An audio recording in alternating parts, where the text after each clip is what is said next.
You want to know what it's like to be a Rhode Island State Trooper? Well, there's a way to get close.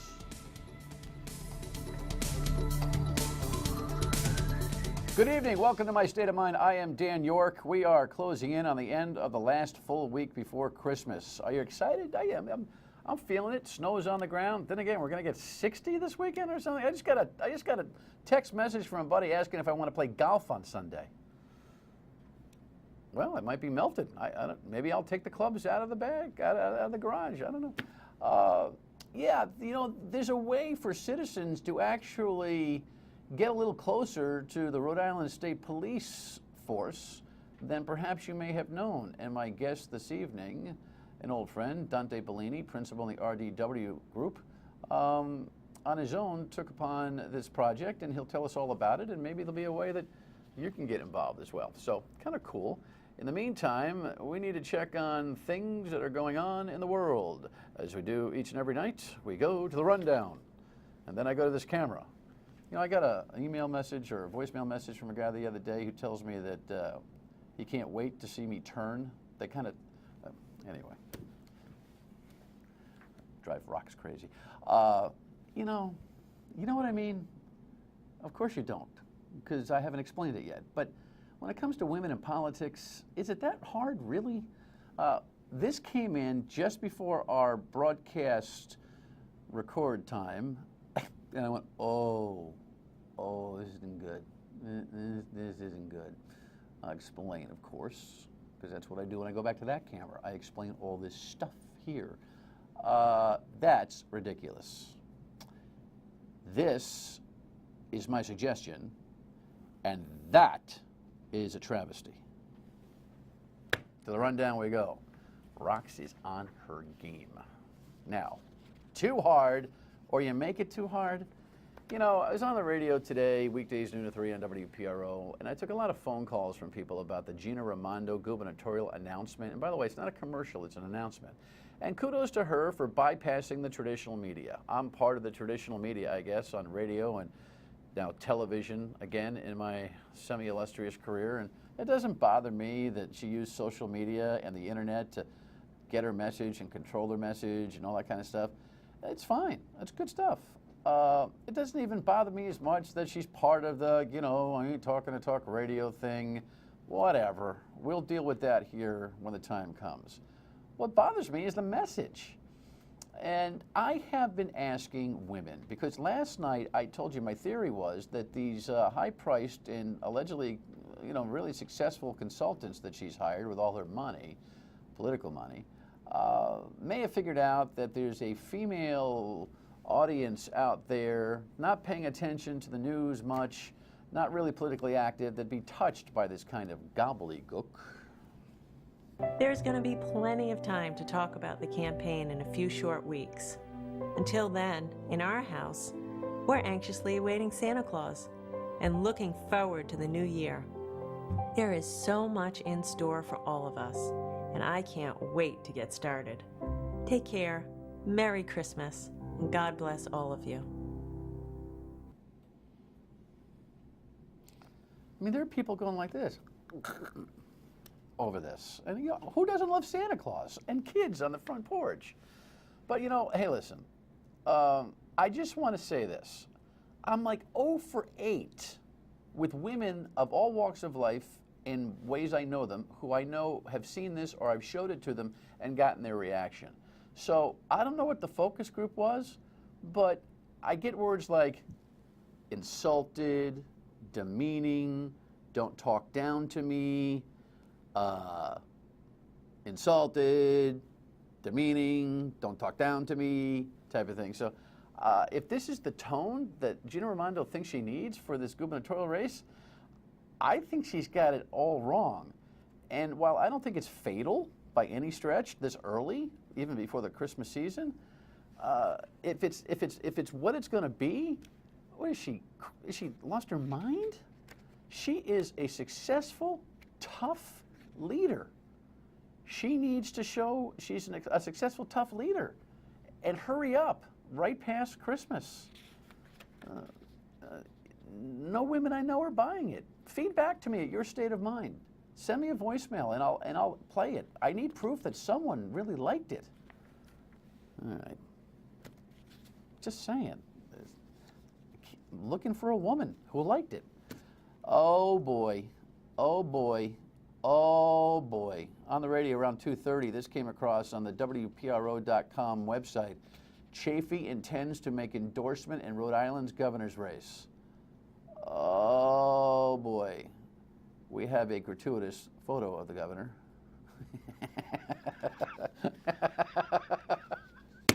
Yeah. He looks good there, doesn't he? I can feel in my essence vibe that the appointment book, Governor Chaffey, has cancellations coming at a rapid pace. Anybody who's anybody, candidate, related to candidate, working for candidate, anybody close to a gubernatorial candidate who's got to deal with Link Chaffey in the next near future must be canceling and running for the hills. He's endorsing a candidate for governor. Is he completely ignorant of his poll numbers? Is he completely unable to grasp that nobody wants his endorsement? Is this his passive-aggressive behavior?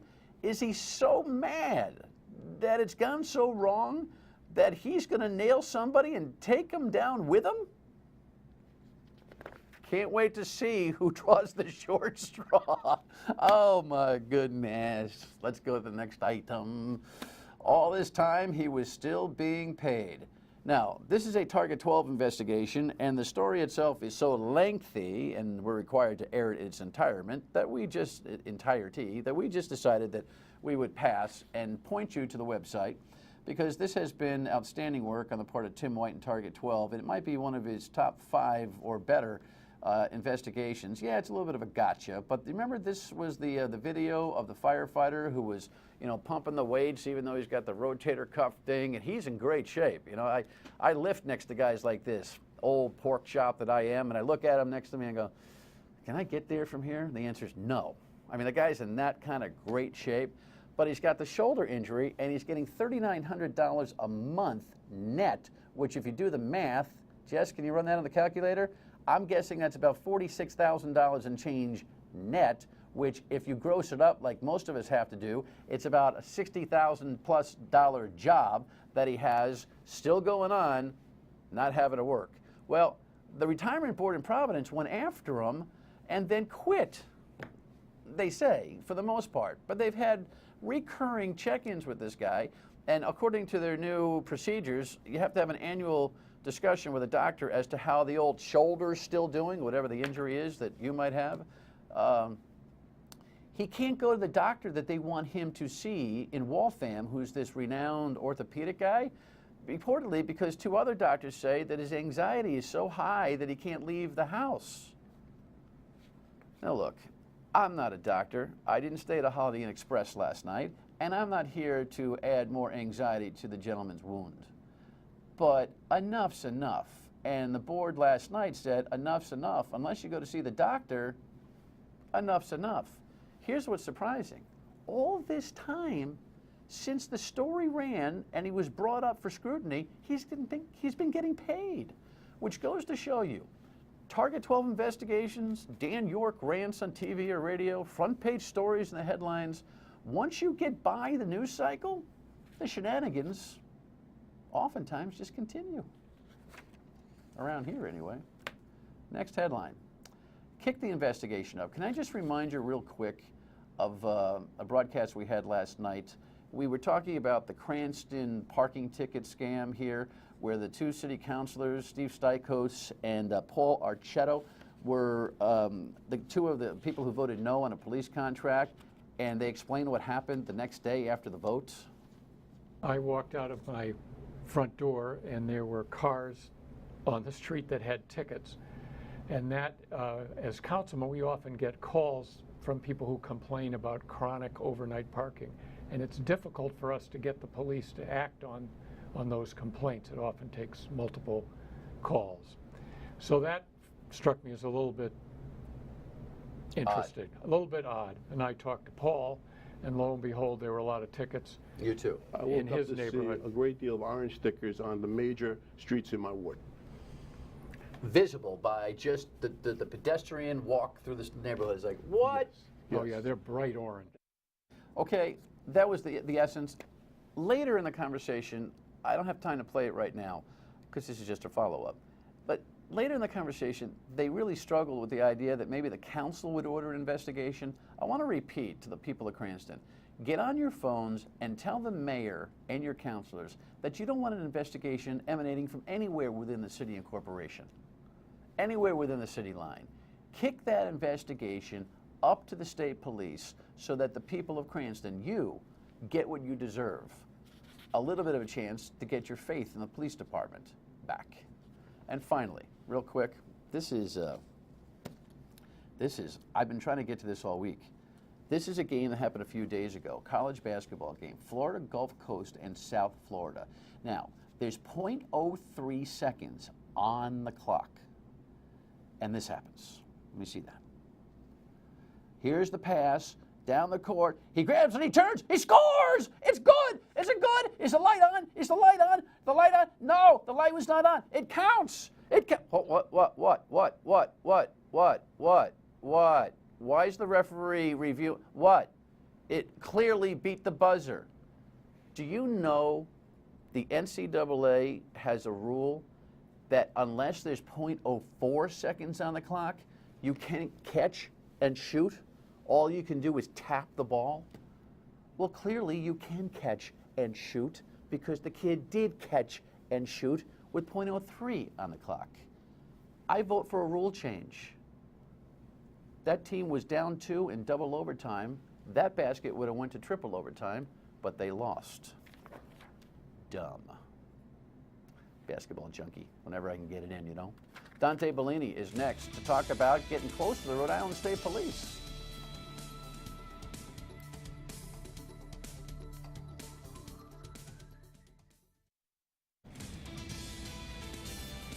So I was reading the paper the other day, which is something I do every once in a while, and I saw this headline, and I thought, well, this is kind of interesting, a new understanding of the state police. Now, you know, I consider the state police to be the last best bus of integrity here in the state of Rhode Island, which is a desperately needed thing. And as I read down, I said, oh my goodness, Dante is involved in this whole thing, and I hadn't seen him in a long time, so if you don't mind, we're just going to commiserate and say hi to each other. What's up, man? How you doing? Good to see you. You too. Principal in the RDW group and a guy that's been around advertising, marketing, politics, public relations, and the scene for a good long time. But you were involved in this really cool project. So we'll talk in broad strokes about what it means to have a better understanding of the state police in our next segment. But what did you do? Tell me about this. Well, I was fortunate enough to have Colonel O'Donnell invite me into the Civilian Trooper Academy. And what it is sort of a microcosm of what the real recruits who are in the academy do. It is that much of what they do. And it's over 6 weeks, it's 3 hours a night, and we do everything from... 3 hours a night every night? 3 hours a night, 1 night a week. So 6 sessions. 6 sessions. And it is an entirely eye-opening experience. And for someone who's been around the state police for a while now and thought, you know, I knew a lot about it, I knew nothing about really the weeds and the depth at which the recruits are trained. Tell everybody why you've been around the state police for a while now. I have helped on a pro bono basis the last 3 colonels of the state police, and I am a great admirer of what they do, and I'll do anything to help them. They're just wonderful people. Right, and so that's not to diminish the local departments at all. The pro bono meaning At PR no charge. work and that, I bet, but Yeah. that kind of, Yeah. communication Training videos, work, things like that. Kind of, Yeah. okay, so, Yeah. so you're cleared Yeah. on what the work is. All right, so tell me about it. What did you learn? So everything from officer safety to legal issues that troopers have to be cognizant of, firearms, shoot, don't shoot situations, DWIs, the ramifications of irresponsibility on the roadways. It truly ran the gamut of everything that a trooper in the normal course of duties has to be concerned with, and really how they intellectualize and then act upon the things that they've learned in the academy, the level of muscle memory that is necessary to be in situations that are utterly amazing. Like the actual physicality of having to respond to a stressful situation? Absolutely, yeah. It's both. It's you know, you think about the physical a lot, but the amount of mental toughness, mental discipline is defies description. And how did you assimilate? What did they put you through? In class? Well, there's an academic part. There's a tremendous academic part that the civilians went through, but the troopers certainly go through. The trooper recruits go through. But the physical part is the things like we talked about. It could be anything from defensive tactics to firearms. Were you trained, or at least a dabble of training? A dabble, You know. a small dabble of training. Did you fire a gun? I did.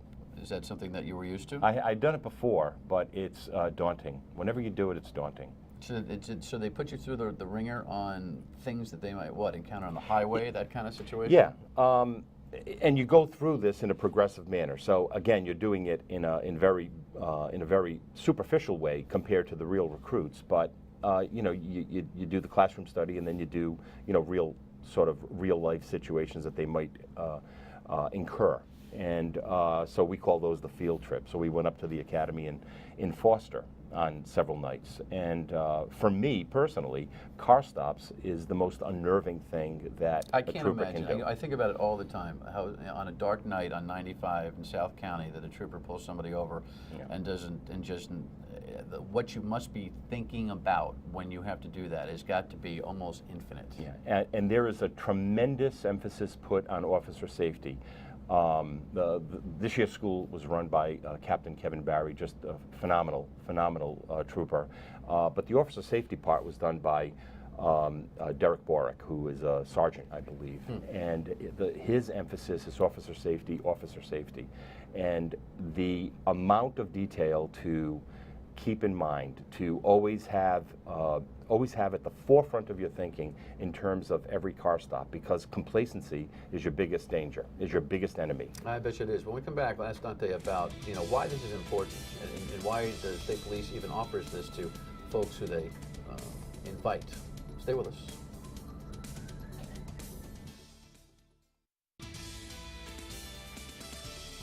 Yes, the state police barracks and the lake, just a little bit of a scene setter.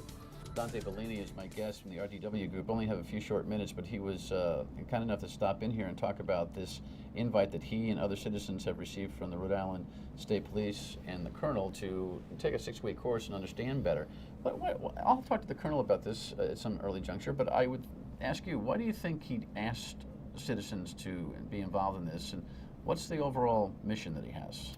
Colonel O'Donnell has been absolutely clear that one of his prime goals is to do a better job of being involved in the community and having the agency understand and reflect the community better. And so one of the goals of the Civilian Academy is to bring together a cross-section of people. Some might say leaders, but it spans from people who are in state government, to business leaders, to clergy, to community activists, to business people like myself, and to gain a better understanding of something that we really don't know about. How many people were in this early class? About 30. Okay. So, and by the way, it's not sign up and register type of thing. I didn't want to mislead you early on. I probably said a dumb thing there, but the truth is that you could probably send a message that you'd like to be invited one way or the other on your own time. He's going to continue with these things. Is that your understanding? When there's an academy going on, that's my understanding. And I think that the door's open on other initiatives, but with respect to this specifically, it was a greater understanding to gain a greater insight into what this phenomenal organization does. And I've said this on my own without any influence, because I'm not influenced by anybody. He's known that for a long time. They're not a perfect organization, and they've had their challenges here and there, but they, as far as I'm concerned, they are Rhode Island's last bust of integrity. Mm-hmm. And with all of the nonsense that goes on around here every once in a while, mm-hmm. or a lot of the while, I think you can pretty much bank that they're going to do the right thing. Yeah. Yes? Yes, I mean, we're really fortunate because we have a supremely competent and professional state police organization, and it's safe to say that they are among the finest law enforcement organizations in this country. But we're respected by other state police organizations. Absolutely, and to see the men and women in the passion that they have for the job is incredible. And as I said before, that doesn't diminish the other departments, Providence in particular. Providence is led by, you know, some great people now, and so we're very fortunate. There's good things going on in law enforcement, and it will get even better. All right, good. So keep your eyes and ears open for the next opportunity. Good to see you, man. Merry Christmas. Too. All right, Dante Bellini. When we come back, your state of mind. Stay with us.